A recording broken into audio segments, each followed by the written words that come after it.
ఒక చిన్న పాప ఏమంటుందో తెలుసండి? ఓకే గూగుల్, కుర్చీ మడత పెట్టి సాంగ్ ఇవ్వంటుంది. అర్థమైందా మీకు? కొంతమందికి వంటగదితో పరిచయం ఎక్కువ, ఎప్పుడు చూడాలో మీరే చెప్తున్నారు. కొంతమందికి టీవీ ముందు, టీవీతో బాగా పరిచయం ఎక్కువ.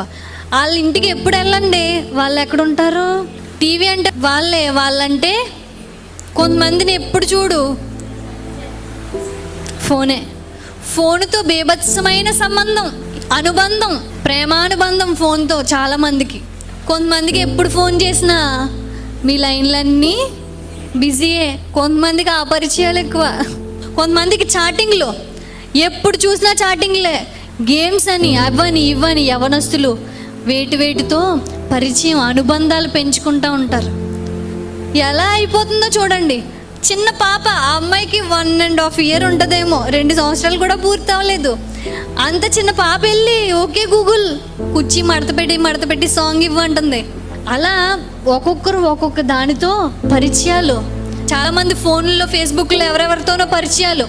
చుట్టుపక్కల ఉన్న మనుషులతో మాట్లాడరు, కానీ ఎక్కడెక్కడో ఉన్న వాళ్ళు ఎవరో, వీళ్ళ మొహం తెలీదు, వాళ్ళ మొహం తెలీదు. ఆ మేకప్ వేసుకున్న ఫోటోలు పెడతా ఉంటారు, లేకపోతే ఫిల్టర్ పెట్టిన ఫోటోలు. అబ్బాయి ఎంత అందంగా ఉన్నారు, సూపరు అని చెప్పి ఫ్రెండ్స్లు చేసేసి పరిచయాలు పెంచేసుకుంటూ ఇష్టానుసారంగా ప్రవర్తిస్తూ ఉంటారు. దేవునితో పరిచయం పెంచుకో. దేవుడు చెప్తా ఉన్నాడు, నువ్వు ఆత్మీయులతో, దైవజనులతో, దేవునితో సహవాసం చేయాలి. అది క్రైస్తవుడికి ఉండవలసిన ముఖ్య లక్షణం.